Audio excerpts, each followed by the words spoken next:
I did my first Notting Hill Carnival, and I'm not going to lie, it was the best carnival I've ever had. I'm not going to deny that the feeling of being on is an amazing feeling, but it's so amazing that I'm never going to do it again, because otherwise I won't leave it alone, kind of thing.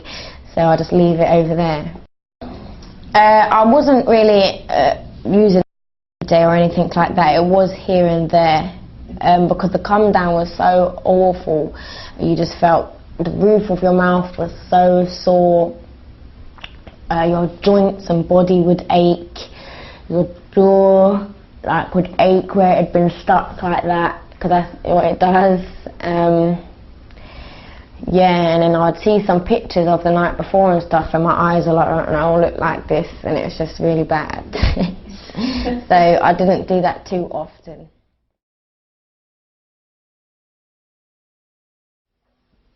The best way I can describe it to you is if I'd be alright for the rest of today. I'd feel normal for the rest of today.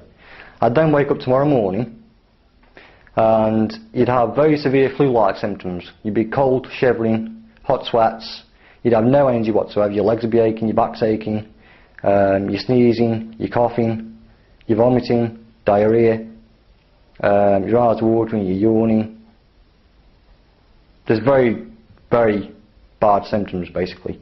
You can't sleep, you can't eat, you constantly run to the toilet, you just can't do anything at all until you get that.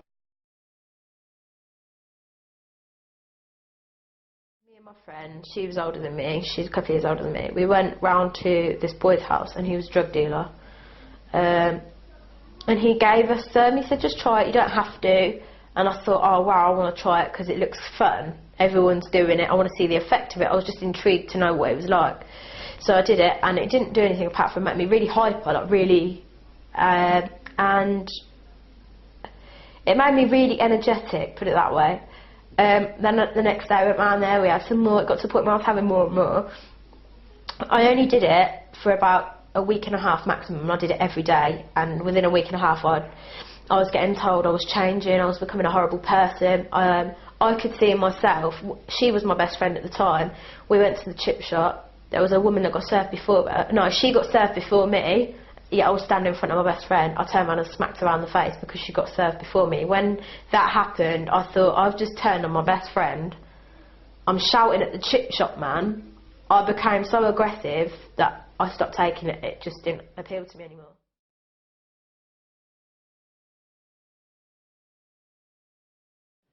Well, then I took too much.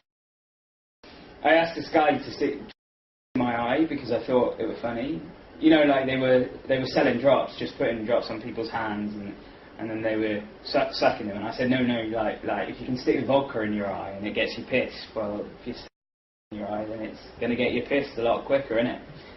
And so he put the drops in. He actually put about 4 of them in, and that's a lot.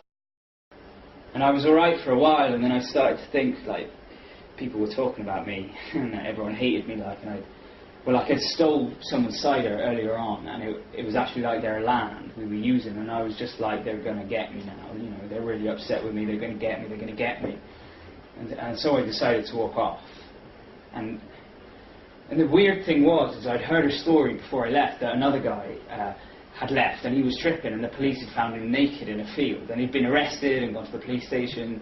So that was in the back of my mind. You know, the police are going to get me. They're, you know, whatever I do, don't get naked in a field, otherwise I'm going to get arrested. So I'm trying to find well, there are these long lanes in the middle of the countryside, and I'm trying to get back, and I'm going the wrong way, and I'm going the long way, and I don't know where I'm going, and I've got to get back, and this car is behind me, and I'm up against the hedge, like, as far as I can, like proper as far as I can, so that the car can't get past, and you know, there's no problem. But the car's behind me, and it's slowly following me. I didn't know if there was a car there, but it felt like it.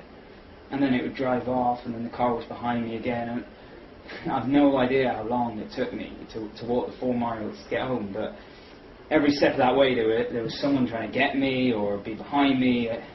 I just couldn't take it, and I couldn't go home because everybody at home was going to know like there's something wrong with me, and I want to go to sleep, but I don't feel like I can sleep. I've just got, I just need help.